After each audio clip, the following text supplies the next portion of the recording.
안녕하세요. 제약바이오의 마이크로 트렌드를 논하는 지명TV 그 세 번째 시간입니다. 오늘은 K바이오에서 가장 핫한 이슈인 신약 개발과 관련된 이야기를 나눠보겠습니다. 신약 개발에 관해서 여러분들이 이제 이거는 꿈을 쫓는 작업이기도 하지만 여러 기대주들이 임상에서 실패와 성공을 거듭할 때마다 많은 분들이 함께 천국과 지옥을 왔다 갔다 하시는 걸로 알고 있습니다. 여러분들이 여러 가지 이슈를 뉴스나 주식 전문가의 입을 통해서 한번 들어보셨을 텐데요. 좀 더 객관적으로 어떤 일들이 진행되고 있는 걸까요? 그리고 우리는 어떤 것들을 기대할 수 있을까요? 오늘은 이런 부분에 대해서 진짜 임상 전문가이신 김성은 전무님을 모시고 이야기를 나눠보도록 하겠습니다. 전무님. 안녕하세요. 네, 안녕하세요. 예, 저는 김성은이고요. 지금은 현재 사이클룩스의 전무이사로 근무를 하고 있습니다. 저는 이제 임상 전문가라고 소개를 해주셨는데, 제가 제약업계 들어온 지가 한 25년 차가 되네요. 그래서 제약회사에서 처음에 한 13년 정도 근무를 하다가 지금 그 제약회사에서 신약 개발에서 핫하다고 말씀하신 임상 분야가 가장 중요한 분야라고 생각이 돼서 임상을 전문으로 다루는 회사인 이제 CRO라고 하는 회사에서 한 11년 근무를 하다가 지금의 회사인 사이클룩스를 저희 대표님하고 창업해서 임상 시험 컨설팅을 하고 있는 회사에서 근무하고 있는 김성원입니다. 반갑습니다. 자, 그리고 오늘도 저와 함께 이제 김성은 전무님의 이야기를 함께 이제 풀어갈 오픈 이노베이션 전문가 박병아 박사입니다.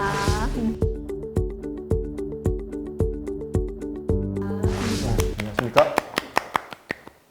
최근에 많은 이제 벤처 회사에서 이제 전무님을 찾아뵙고 이제 본인들이 필요한 임상 컨설팅에 대해서 이제 얘기를 할 텐데 주로 어떤 문의나 그런 컨설팅을 의뢰 받으시나요?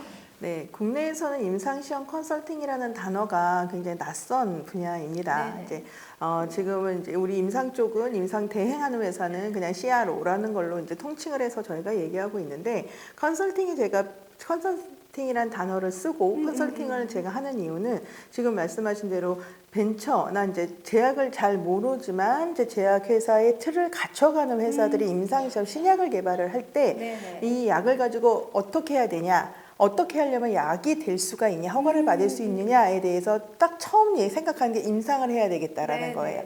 근데 임상이라는 것도 신약을 개발하는 단계에서의 마지막 단계인 거지, 이 부분이 이 임상만 하면 끝난다가 아니거든요. 그런데 이 CRO라는 회사는 임상이 결정이 됐을 때 액팅을 하는 회사가 CRO고요.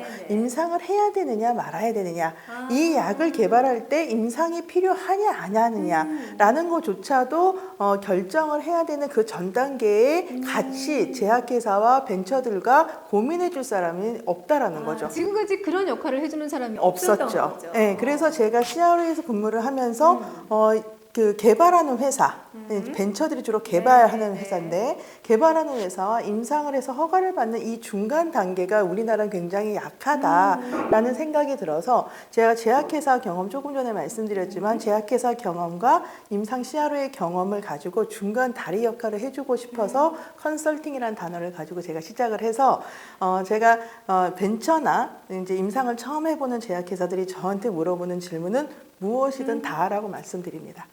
심지어는 제가 임상시험 컨설팅이지만 임상을 해야 되나요? 임상이 필요한가요? 임상을 어떻게 해야 되나요? 임상을 누가 해야 되나요? 돈이 얼마가 드나요? 얼마나 걸리나요?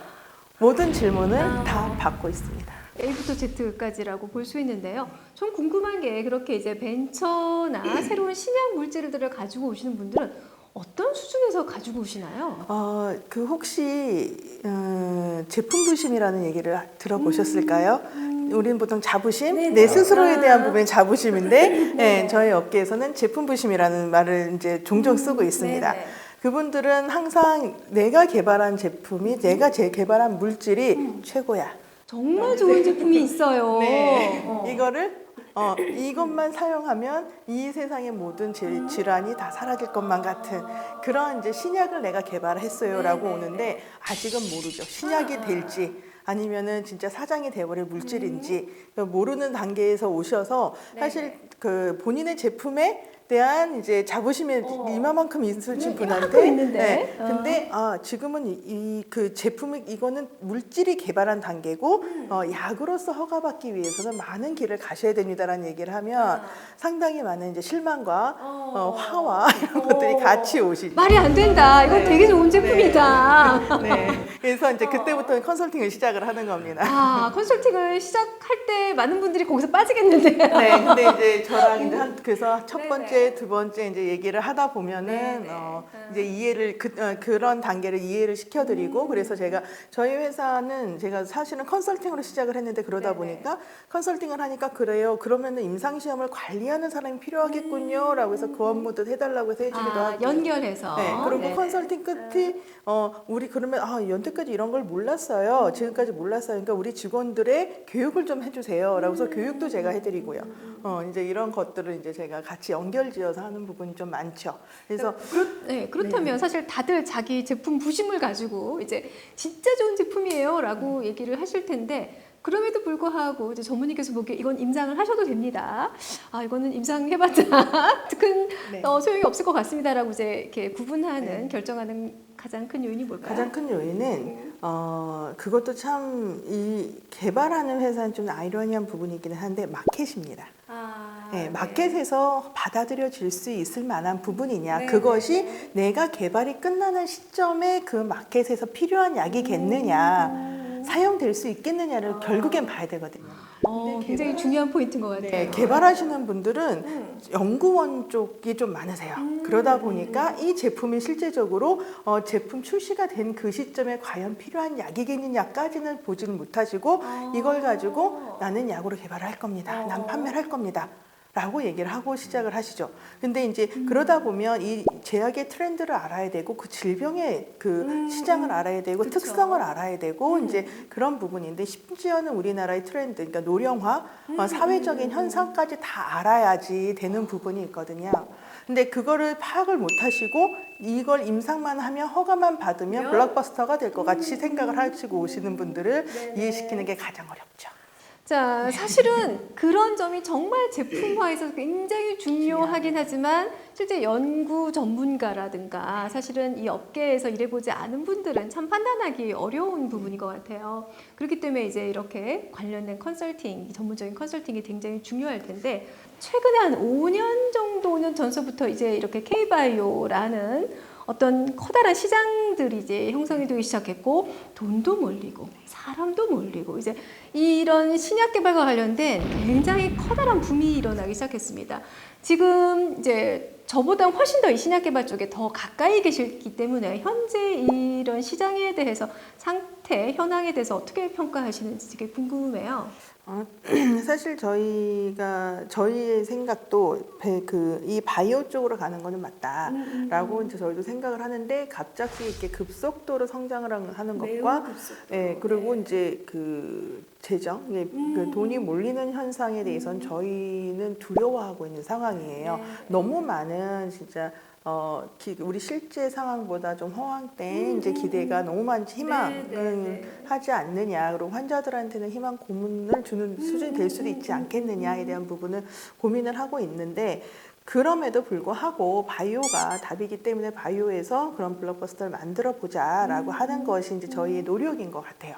그래서 이제 그런 부분이고 이제 바이오가 대세다라고 하는 거는 약이라고 하는 거는 사실 우리 용어로 케미컬 약, 바이오 약이라는 게 있습니다. 케미컬은 합성으로 인위적으로 만들어서 질병을 치료하는 약을 만드는 거고 바이오는 살아있는 어떠한 물질, 세포 또는 사람한테서 유래된 그런 것으로서 갇힌 치료제를 만드는 건데 이 케미칼이라고 하는 합성으로 만드는 거는 우리 몸에 들어왔을 때 외부 물질이라고 인식을 하기 때문에 독이 될 수 있는 확률이 더 높은 거예요. 그렇죠. 근데 바이오라고 하는 거는 유래, 실제적인 살아있는 것 또는 사람한테 유래된 것 또는 내 몸에서 유래된 것들이다 보니까 내 몸에, 사람 몸에 들어왔을 때 같이 숨쉬고 성장할 수 있어서 조금 더 독성으로 갈 수 있는 확률이 좀 적고 같이 내 몸에 적응해서 갈 수 있는 부분이 있다는 것 때문에 이 케미칼, 그냥 독이 될 수도 수도 있는 물질보다는 바이오 이런 생명이 있는 그런 물질로서 약을 치료제를 만드는 것이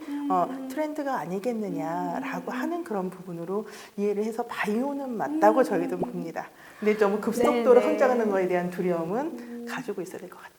정말 이제 전문님 말씀하신 것처럼 앞으로 대세가 이제 케미컬 의약품보다는 바이오 의약품으로 이제 변화가 되고 있는 게 정말 이제 중요하기도 하고 앞으로 환자들에게도 굉장히 의미 있는 일이라고 생각을 하는데 정말 저희가 공감하는 게 이게 지금 정말 그 실제 상태보다 훨씬 기대가 부풀려져 있지 않나라는 생각을 저는 항상 좀 하고 있습니다.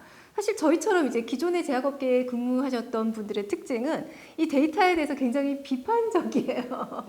저희들은 이제 글로벌 회사이건 국내 회사이건 이제 임상이라든가 또는 제품의 성장성에 대해서 항상 비판적인 시각을 가지고 대안을 마련하는 훈련을 했다 보니까 사실 최근에 일어나는 여러 이런 이슈들, 그 다음에 임상의 성공 또는 실패에서 일어나는 예상 밖의 일들에 대해서 사실은 좀 이해하기 어렵다라고 보는 경우들이 굉장히 많은데, 그래서 저도 이 부분에 대해서 누군가와 좀 얘기를 굉장히 나누고 싶었어요. 그래서 저희가 한번 최근에 있었던 몇 가지 사건들을 좀 떠올리면서 한번 이야기를 풀어보도록 하겠습니다.